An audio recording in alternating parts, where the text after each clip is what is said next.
अंतिम पड़ाव नाटकों की विशेष मासिक श्रृंखला में आज प्रस्तुत है ये हिंदी नाटक। लेखक हैं श्री राधा कृष्ण प्रसाद। तो सुनिए नाटक अंतिम पड़ाव।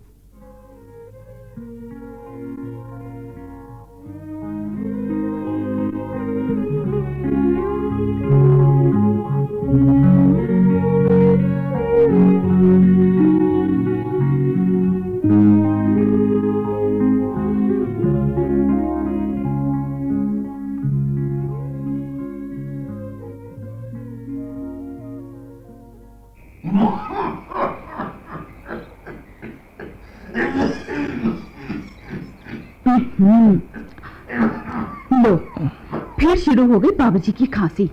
अब रात भर जागते रहो। क्यों जागती क्यों रहोगी? ये तो रोज का किस्सा है। 2 कमरों का तो फ्लैट है। मैंने तुम्हें मना किया था ना कि उन्हें यहाँ मत बुलाओ। अरे उनके और भी तो बेटे हैं। फिर जेठ जी के पास रांची में बड़ा बंगला है और वो आपसे 5 गुना अधिक कमाते हैं। अब चुप भी रहो। मैंने तो वो शिष्टाचारवश लिख दिया था कि गांव में अकेले क्यों पड़े हैं। खेत वेत जो हैं उन्हें बेच बाच कर आ जाइए। हम 3 भाई हैं। मंझले भैया विदेश में हैं तो क्या हुआ, लेकिन हम 2 भाई तो देश में हैं। आपकी जहां इच्छा हो रहिए। और वो सीधे यहाँ आ गए तो क्या उन्हें चले जाने को कहता? आप सबसे छोटे हैं ना, शायद इसीलिए सोचते हैं कि वो आपको अधिक मानते हैं। क्यों? जेठ जी के पास भी तो जा सकते थे। उनके पास किस चीज की कमी है? उनके पास तो आलीशान बंगला है, मोटर है, नौकर चाकर हैं। तुम्हें क्या भाभी के स्वभाव का पता नहीं? क्यों? देखने में जितनी सुंदर लगती है ना, उनकी बोली उतनी ही कड़वी है। अच्छा? उस कड़वी बोली के सामने तो माँ जी को भी हार माननी पड़ी थी। फिर भी रात दिन घर में एक बीमार आदमी रहे तो क्या अच्छा लगता है। बाबूजी की उम्र 80 के करीब तो होगी ही ना? हाँ, पेंशन पाते हुए ही कोई 20 साल हो गए। 60 की उम्र में हेडमास्टर के पद से रिटायर हुए थे। 80 के आसपास तो होंगे ही। और अब तो बोलते भी कम है। 4 बार पूछो तो 1 बार हाँ या ना में जवाब देते हैं। खोए खोए से रहते हैं, पता नहीं क्या सोचते रहते हैं। मुझे तो उनके पास भी जाने से डर लगता है। क्यों जी? वो कब तक यहाँ रहेंगे? मैं क्या जानूं कब तक रहेंगे। वैसे अपने बेटे के घर आए हैं, जब तक चाहे रहें। छोड़ो भी, अभी चर्चा बंद करो। मुझे बहुत जोर की नींद आ रही है। बस अब कुछ ही मिनट में तुम्हारी नाक बजने लगेगी। हाँ, मुझे ही सब झेलना पड़ेगा। और फिर ये खांसी भी किस बुरी तरह से है, कलेजा दहल जाता है।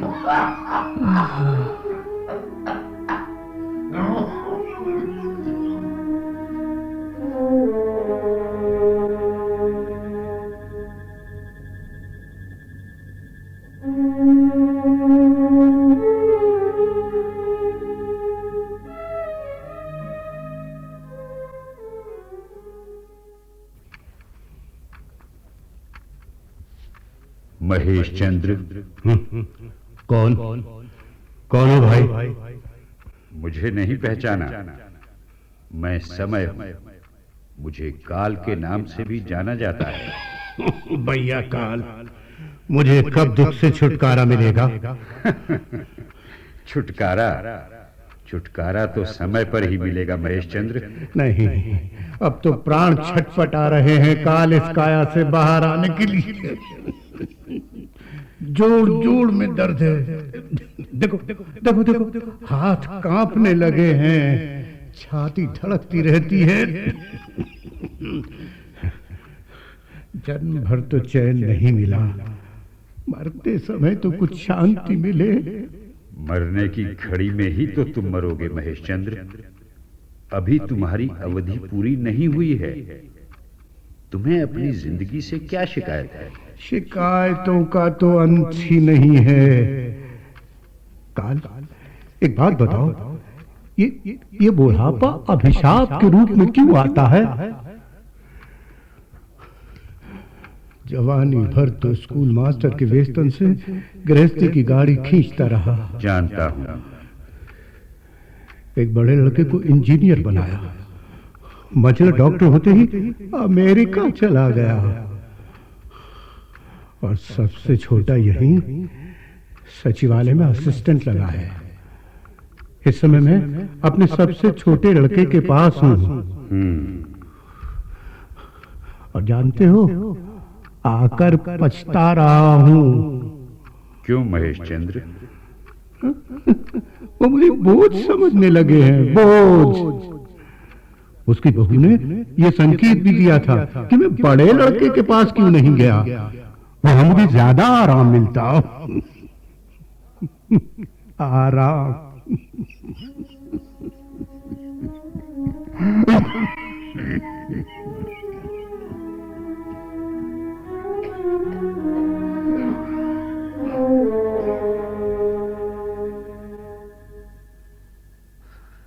ओहो, फिर शुरू हो गई खांसी। उठो विमला, विमला, ओ विमला, उठो भाई, सुनो तो विमला, बाबूजी को शायद फिर दमे का दौरा पड़ा है। उठो तो सही। क्या मुसीबत है? अरे भाई, तुम तो उठाने पर भी नहीं उठ रही। नहीं उठती मैं, इतनी मुश्किल से तो आंख लगी थी। आपके बाबूजी ने तो मेरा जीना हराम करके रख दिया है। अरे भाई, दवा तो तुम ही पिलाती हो ना, मैं तो जानता भी नहीं कि दवा कहाँ रखी है। पास ही सिराने पर रखी है ना, जाओ तुम ही उठकर पिला दो ना। ये सब काम तुम्हारा है, मुझसे नहीं होगा, प्लीज जाओ ना, जाओ प्लीज, उठो। जाती हूँ, जरा भी चैन नहीं लेने देते। जब देखो खांसते रहते हैं।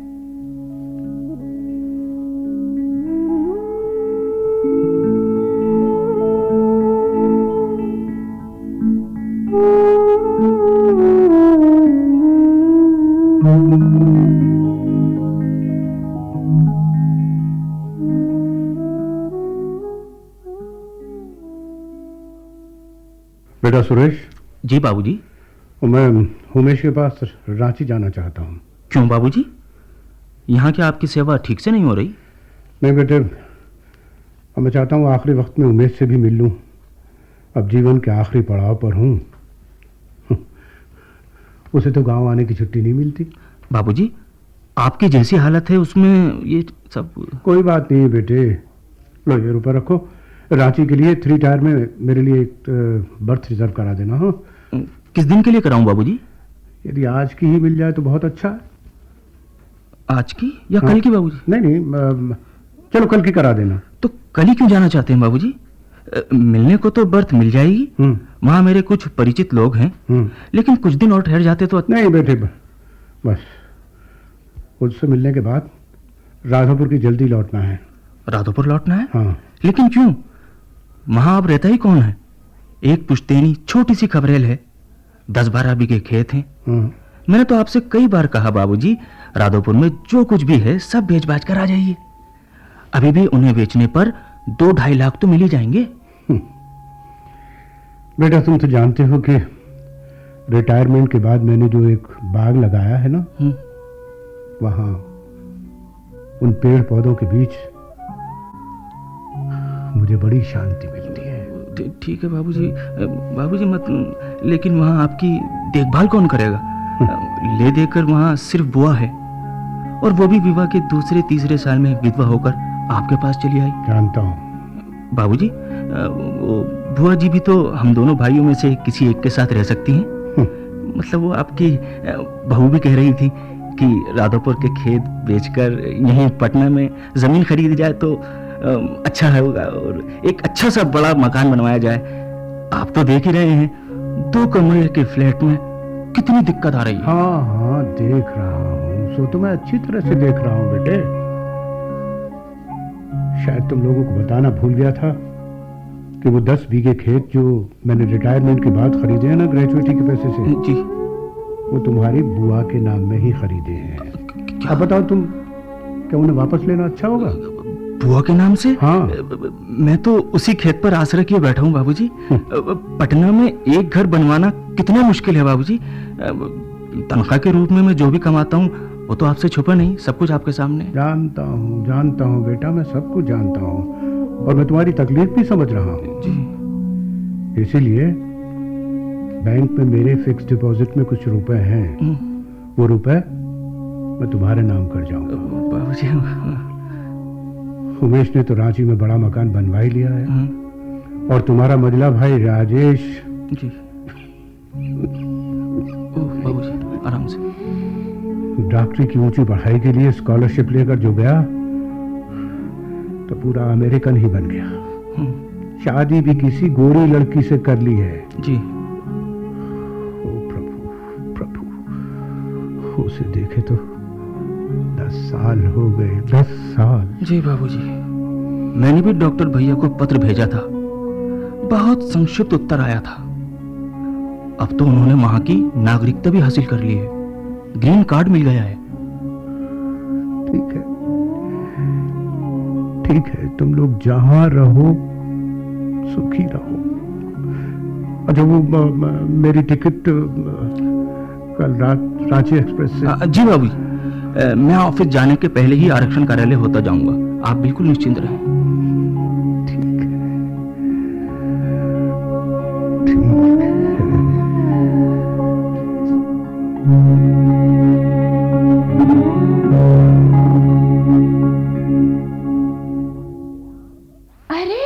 बाबूजी आप?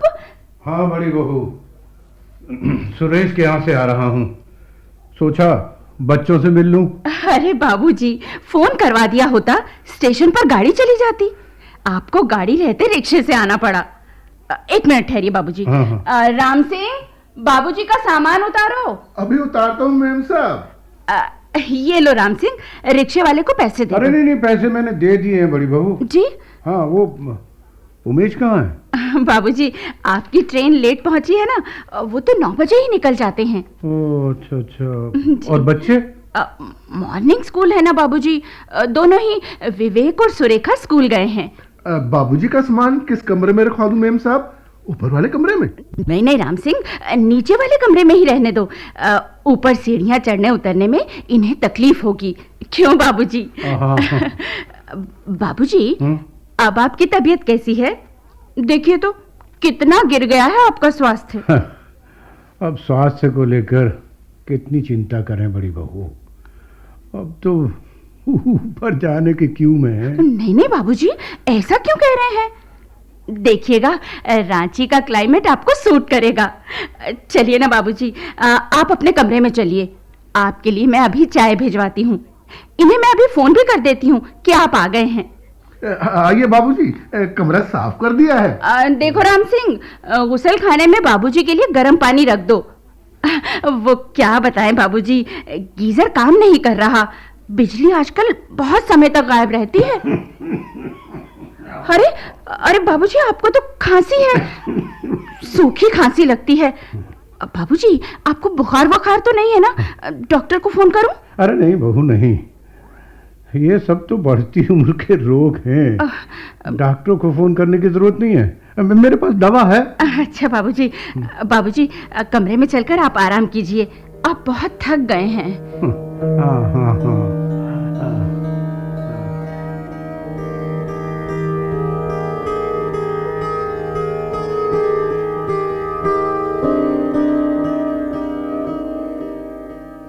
सुनिए जी, अगले सप्ताह से विवेक और सुरेखा की छुट्टियां हो रही हैं। साउथ जाने का प्रोग्राम था हमारा, अब तो सब गुड़गोबर हो गया। अरे तो क्या मैंने बाबूजी को पत्र लिखकर बुलवाया है? वो तो अचानक आ गए हैं, न चिट्ठी न पत्री। अब हम क्या कर सकते हैं? देखिए जी, किसी कीमत पर अब हम साउथ जाने का प्रोग्राम नहीं छोड़ सकते। अब देखो ना, पिछले साल तुम्हारी कंपनी में हड़ताल थी, तब नहीं जा सके। और फिर ये तो एलटीसी पर जाने की बात है, नहीं जाएंगे तो सुविधा बेकार हो जाएगी। देखा तुमने, रात भर ये किस बुरी तरह से खांसते हैं। वो तो मैंने समझदारी से काम लिया, नीचे ही टिका दिया। राम सिंह भी तो नीचे रहता है, उनकी देखभाल करता रहेगा। बाबूजी को अकेले यहाँ छोड़कर साउथ जाना क्या ठीक रहेगा? उनकी बीमारी बढ़ी हुई लगती है। डॉक्टर सिन्हा कह रहे थे कि हार्ट बहुत कमजोर है, ऊपर से खांसी और दमे का रोग। वैसे तुमने पूछा नहीं वो कब तक ठहरेंगे? अरे भाई, ऐसी बात क्या पूछी जाती है? कैसी बेतुकी बातें करती हो। तो ठीक है, तुम ही जानो। बच्चे अब रोज पूछ रहे हैं कि साउथ कब जाएंगे। मैं उन्हें क्या जवाब दूं? अरे भाई, उन्हें कुछ बहाना बनाकर समझा दो। ठीक है। अच्छा सुनो, हाँ बोलो। एक काम नहीं हो सकता? क्या? अब बाबूजी को हॉस्पिटल में भर्ती करवा दो। क्या? मेरा मतलब है, वो डॉक्टर सिंह तो तुम्हारे दोस्त हैं, कार्डियोलॉजी में इन्हें भिजवा दो। ऐसे तो बहुत अटपटा लगता है। अरे कुछ नहीं जी, बाबूजी को समझा दो कि उनकी हार्ट की जैसी हालत है, इससे उनका हॉस्पिटल में रहना ज्यादा फायदेमंद रहेगा। साहब। क्या है राम सिंह? बाबूजी आपको ढूंढ रहे थे, सुबह 2 बार पूछ चुके, आप सोकर उठे हैं कि नहीं? अच्छा चलो, मैं नीचे ही आता हूँ। सुनो, अच्छा मौका है, होशियारी से बाबूजी को हॉस्पिटल जाने के लिए राजी कर लेना। भाई ये काम मुझसे नहीं होगा। कैसा लगता है? अरे तुम भी ना।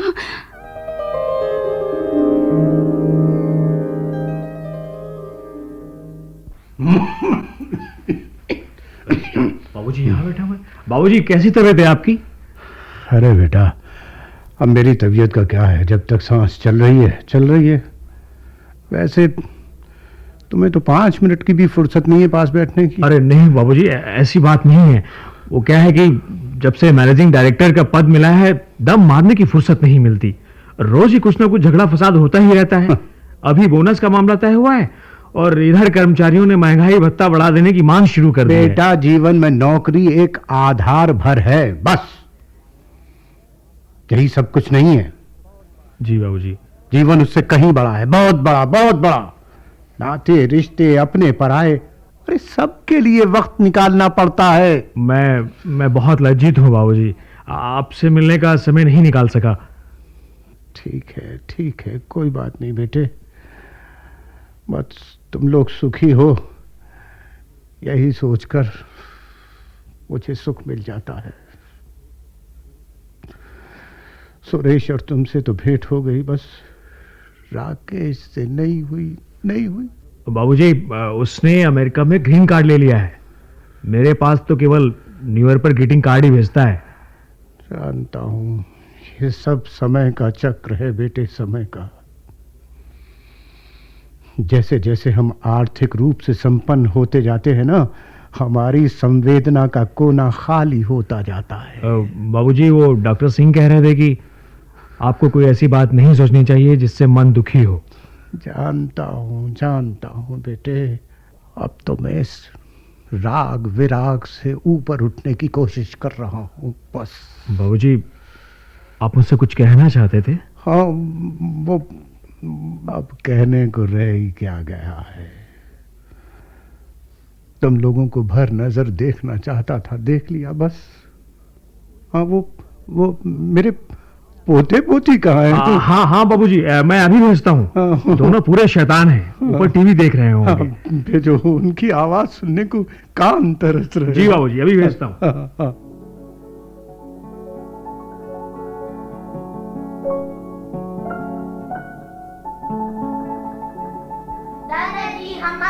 दादाजी हम आ गए। विवेक बेटा, आ गया तू? अरे सुरेखा, तू वहां क्यों खड़ी है? किवाड़ के पास आ जा, तू भी आ जा। मैं भी आ गई दादाजी। आ गई मेरी बेटी, आ गई। दादाजी, हाँ? आप बीमार हैं? भाई बीमार हूँ, बूढ़ा हो गया हूँ ना। दादाजी, हाँ? बूढ़ा आदमी बीमार होकर मर जाता है ना? हाँ बेबी, प्रकृति का यही नियम है। जो पैदा होता है उसे एक दिन मरना भी पड़ता है।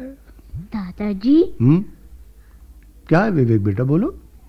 एक बात पूछनी है दादाजी। हाँ पूछो मेरी बिटिया रानी, पूछो।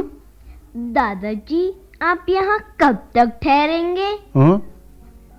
दादाजी, हम लोग अगले हफ्ते साउथ जाने वाले हैं। माँ कहती है कि दादाजी के आ जाने से अब साउथ जाना संभव नहीं होगा।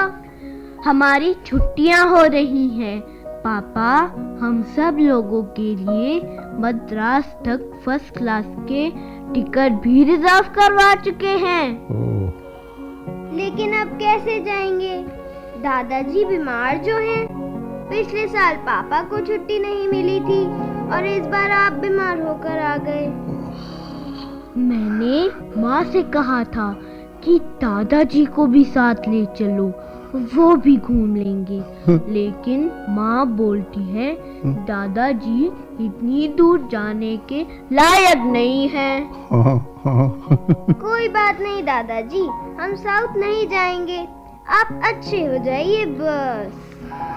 दादाजी आप मेरे डैड के डैड हैं ना? क्या डैड भी आपके साथ घूमने जाया करते थे? हाँ। दादाजी आप चुप क्यों हो गए? कुछ बोलिए ना।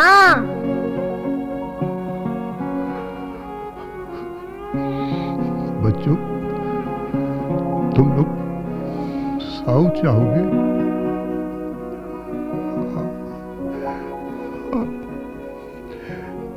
जरूर जाओ।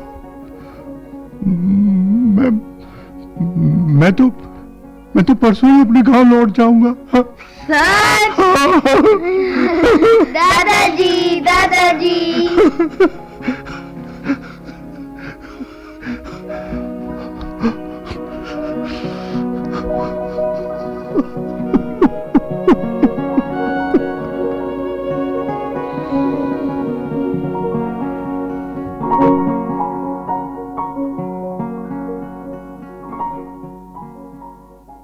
अरे वो बेटे उमेश। जी बाबूजी। सुना है यहाँ से राधापुर के लिए डायरेक्ट बस जाती है? हाँ बाबूजी, पटना वाली बस जो है वो राधापुर होकर ही जाती है। तो उमेश कल मुझे राम सिंह उसी बस में बैठा दे तो फिर मैं। क्यों बाबूजी? अभी आप गांव क्यों जाना चाहते हैं? यहाँ कोई तकलीफ है क्या बाबूजी? नहीं बेटे, अपने बेटे के पास तकलीफ क्या होगी, लेकिन वहाँ तुम्हारी बुआ अकेली है दरअसल। फिर आजकल नहीं रहने पर ना खड़ी फसल लोग काट ले जाते हैं। हाँ जी हाँ। मेरे रहने से साल भर का अनाज घर में आ जाएगा। लेकिन बाबूजी आपका स्वास्थ्य। बेटा मेरा स्वास्थ्य तो अब ऐसा ही रहेगा। राधोपुर की खुली हवा में अधिक स्वस्थ रहता हूँ। तो बेटा वो कल राम सिंह मुझे बस से। नहीं बाबूजी, राम सिंह क्यों? मैं खुद आपको कार से बस स्टैंड ले चलूंगा। अब मैं भी आपके साथ चल सकता था बाबूजी, लेकिन वो क्या है कि परसों बोर्ड की मीटिंग है ना। नहीं बेटा, साथ आने की कोई जरूरत नहीं है। बस तुम लोगों को एक नजर देखने आया था, देख लिया। अब यहाँ रहकर क्या करूंगा? अब जी बाबूजी, जैसी आपकी इच्छा।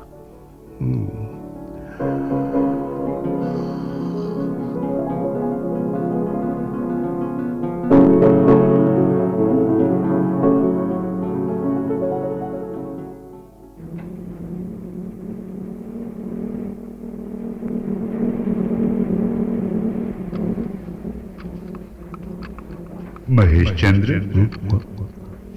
काल, तुम यहाँ इस बस में? मैं कहाँ नहीं हूँ महेश चंद्र। आजकल हर डीलक्स बस में खड़ी होती है जो समय की सूचना देती रहती है। कहो, कैसी रही तुम्हारी यात्रा? तुमसे कौन सी बात छिप सकती है काल, मुझे बताना पड़ेगा। सुनो, क्या तुम बहुत दुखी हो? नहीं काल, नहीं। इस वृद्धावस्था में तो दुख मेरा सहचर हो गया है। बाकी सारे रिश्ते बेमानी हो जाते हैं, मुझे मालूम। जीवन का अर्थ इस वृद्धावस्था में तुमने पा लिया। हाँ दोस्त, लेकिन अब तुमसे बात कर मेरी घुटन बढ़ गई है। तुम जाओ यहाँ से, जाओ। मैं खिड़की खोल देता हूँ ताकि ताजी हवा तो आ सके। बंद बस में मेरा दम घुट रहा है। लेकिन महेश चंद्र, तुम उन महलों की शीतल छांव की तलाश में क्यों दौड़े जहां दम घुटने लगता है? अब क्या बताऊं काल, मैं अपने अंतिम पड़ाव को ढूंढ रहा था। जीवन का अंतिम समय अपनों के बीच शांति से बिता सकूं, इसलिए बस। तो तुम्हें अंतिम पड़ाव मिल गया? हाँ, मिल गया। वो देखो, वो सामने लहलहाते खेत, हरे भरे खेत। महसूस कर रहे हो तुम? हाँ, ये मिट्टी की भीनी भीनी सुगंध, शीतल बयार, सभी मुझे अपने आश्रय में लेने को बुला रहे हैं। बहुत समझदार हो। एक बात हमेशा याद रखना महेशचंद्र, रिश्तों की मारीचिका के पीछे कभी मत दौड़ना। सुख शांति अपने छोटे से पड़ाव के भीतर ही मिल जाएगी। वो देखो, तुम्हारी खपरेल दिखाई दे रही है। चलो उतरो बस से, मैं तुम्हें वहां तक पहुंचा दूं।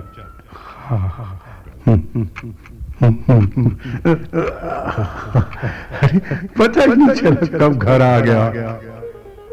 धन्यवाद मेरे दोस्त, तुमने मेरे अंतिम पड़ाव तक मेरा साथ दिया, साथ निभाया। मेरे सहचर, तुम्हें शत शत प्रणाम, शत शत प्रणाम।